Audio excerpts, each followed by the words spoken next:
It's Aloha Thursday, 2 days to the big day. Woo! It's Breakfast with Bob. Chee-hoo! Yeah, day 4, Breakfast with Bob. We're brought to you by HOKA, One, Polar, Halo Neuroscience, Velofix, today's plan, Normatec, Four Seasons Resort, Hualalai, Triathlete Magazine, and we're here at beautiful Huggo's on the Rocks. Our next guest is the woman whose amazing race in February of 1982 changed the destination of the Ironman, no questions about it. Please give it up for Julie Moss. Oh, thank you. Hey. There's no question about that. No, but first I have to say Poncho Man looks like he's going to do the race this year. Poncho Man is racing. They have day of race registration. Poncho Man's going to show up and race. 2032, he says. Nice. I like that a lot. So, Julie Moss, pretty cool to be back here. Oh, always wonderful to be back here. And I think it's very special to be back here as an athlete. I mean, I love coming here to watch the race for sure, but as an athlete, it's very special. And you've got a new book out. We'll start with that. Sure, I have a new book out. It's called Crawl of Fame, and the title's pretty self-explanatory, I think. I figured coming up with the title for the book, I had to own it. What am I known for? I'm known for the crawl. So it takes you on a 30-year journey through my Ironman, through my eyes. So it's my story, and we talk about other stories too, but it really started in 1982, and I feel like I get to wrap it up in 2018 here in Kona. I mean, Ironman's always going to be part of my lifestyle, half Ironman distance, Ironman, but Kona and I need to have some closure. So what we always chat about is the fact that this didn't happen when you're in your 30s and you can sort of rationalize, but here you are, 22 years old and on national television, losing everything, right? Not Sure. Crawling across the finish line, pooping yourself, the whole thing, and getting carried off on a stretcher. But it's the good news, bad news. Bad news, I didn't win the race. The good news is you became part of Wide World of Sports. Oh. Okay, of course, I'm getting tickled. You became part of Wide World of Sports. That agony defeat moment was on there forever. Right. And you were able to create something that took our sport to another level, which had to make you feel proud. Well, you can't script that, and you certainly can't start out hoping that's what happens. I really just wanted to finish. Right. And along the way, especially in the last couple miles of the race and leading a race that I had just watched on TV the year before and decided I should do it, was so surreal. But it also tapped into a part of me that I never knew existed. The part of me that wanted to be good at something. I was happy cruising. Thank you, Heidi. I was happy just cruising along and taking the easy route. Why work so hard for an A when you can get a C and pass the class? I mean, that was really my motto. So 2 points of that race were, one, I was actually starting to take ownership of being good at something. So that's transformative. And then the idea was that if I could be good at this, I was really thinking, I've never been good at anything. I could really be good at something. That kicks your mind and your heart into a whole nother gear. When you start honoring your self-worth, your body will go along with the program. And so I just kept focusing on the fact that I wanted to hang on to this feeling, and I wanted to get to the finish line.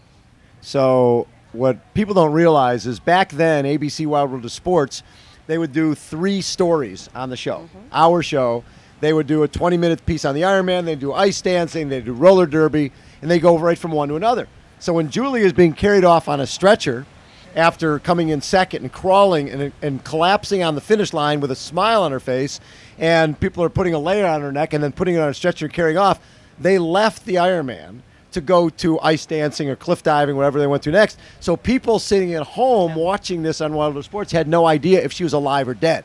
They thought that this sport had just killed this young woman who, while they were watching her, 22 years old, with freckles, with a borrowed bra on, with a trucker hat, she could have been your daughter. She could have been your next-door neighbor, babysitter.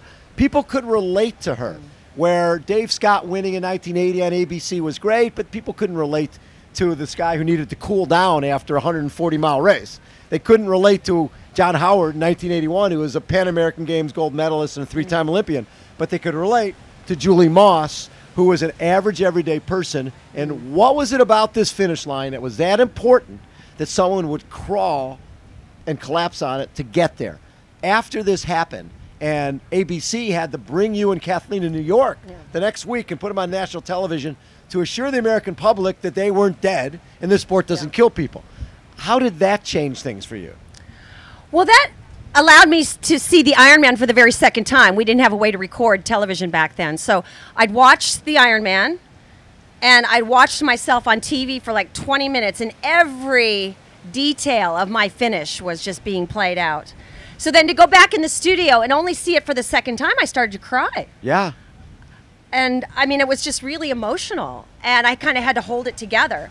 But it took me to a place of being recognized in a way that I never thought was possible or even wanted. Right. But my life changed quite a bit because of that.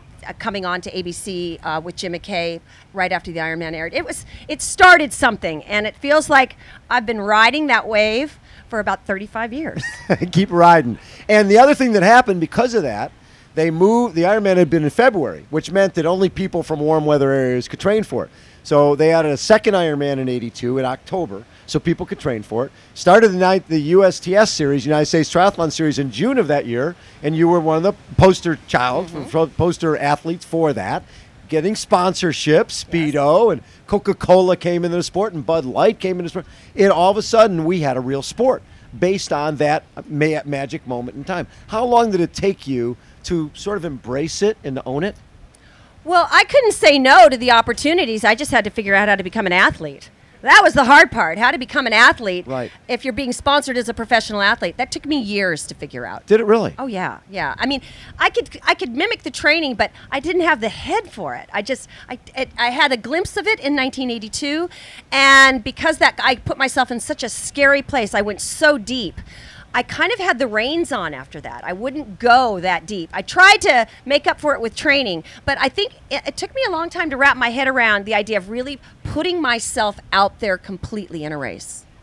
And when you continued on, you married Mark Allen, and your son Mats is racing here for the first time. Absolutely. We didn't push Mats into triathlons. He knew that we did them, and if he asked if he could do a race, of sure. I mean, he didn't ask till he was about 10. He finally just said, I think I'd like to jump in and try a triathlon. It was Scott Tinley's Adventures. Yes. Yeah, in Central California. I was there working, announcing the race, and he came along and hung out for the weekend. I put him to work. And then he said, can I do the kids race? And so sure. And he had a pretty good swim, and he got off the bike, and he's running along, and Scott Tinley is escorting him on the mountain bike. And he did really well until about the last 200 meters, and a kid passed him. I was like, I just like your mama. Now, Mark was one of those guys who the grip, right? And nobody was more focused on his training. And like you said, you're a little distracted and going different directions. What did you learn from as an athlete? What did you learn from your years with Mark? Well, I learned that's why the athletes that come along that make an impact on this sport, they come along, it seems like frequently, but the Daniela Reefs, the Aaron Bakers, right, the Dave Scotts, the Mark Allens, the Natasha Bodmans, and the Queen of Kona, Paula Newby-Fraser, they are a special breed. They know how to get their bodies and their minds ready on the day when it counts. And that is so difficult in a long race like this, and under these conditions. So to watch that is kind of like magic. It's just an opportunity, and I think you're going to get a chance to see that with Daniela. And I always know it's a special energy to defend your title with Patrick Lange. To see these athletes be ready on the day, and to watch them, ply their craft, but to be up for that moment and just have it all come together. I watched it up close with Mark Allen, and I still found it a bit of a mystery. I'm in awe of that ability to have that kind of presence, focus, and ability to carry it out. I think that's what I love about sport more than anything. Yeah, I remember my partner, Laura Schwartz, was one of the best photographers in this business, and she would be on a motorcycle this close to Mark Allen for 8 hours. And after the race, she says, "Mark, you look really good." He goes, "Oh, were you out there?" No, I mean, seriously. Seriously, he had no idea. He was so tunnel vision that nothing else existed. So if we could take a tip, I would say if I could give a tip based on what I saw up close and personal, it's about you. It's about you taking care of you on the day, and really nobody else exists out there. It's your race on the course, and you get to make what you want of it. And don't worry about who's ahead or who's behind. Just keep focusing on your race and reflect back on what you put into this race, and keep staying moment to moment in the race just for yourself. And I'm not saying that don't recognize volunteers when you go by, because that gives you energy. You give a little energy. That doesn't cost you anything. But worrying about the clock and worrying about your competition will not get you your ultimately your best performance.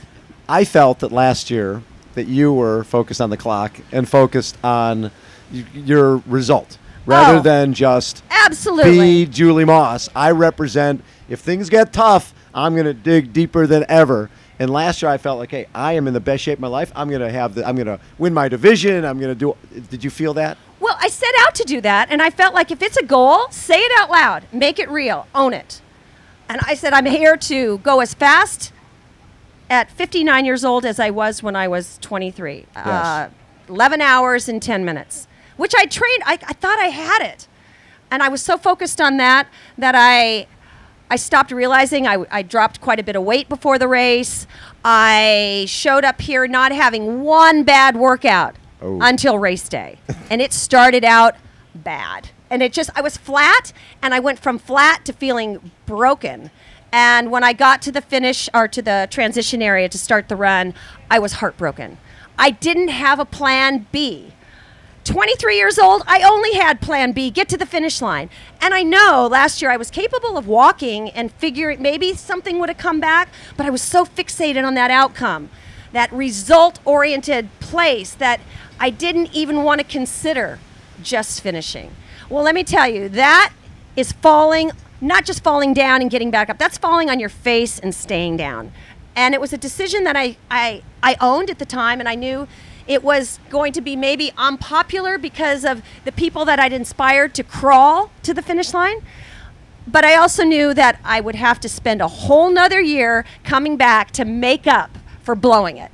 So I'm here for redemption, for just to honor every other athlete that's come down Elite E Drive and made it to the finish line, and to get a chance to stop worrying about the clock, stop worrying about my competition, and go out there and have the race that I know is in me. I love it. How about a round of applause for amazing Julie Moss? Oh, and one other quickie. When is your book available? My book's available right now on Amazon, but you can also, I'll be doing a book signing from 2 to 4 today at the Kona Stories bookstore at the Keaho Shopping Center. It's outside of town, about 6 miles, and up on the top of the shopping center. Yep. Just up on up the hill. So Love it. I know you're busy today, and I'm also going to pop back into Kona Stories from 10 to 11 on Monday, in case somebody got a book and I wasn't able to sign it. Love it. Poncho Man, take us out.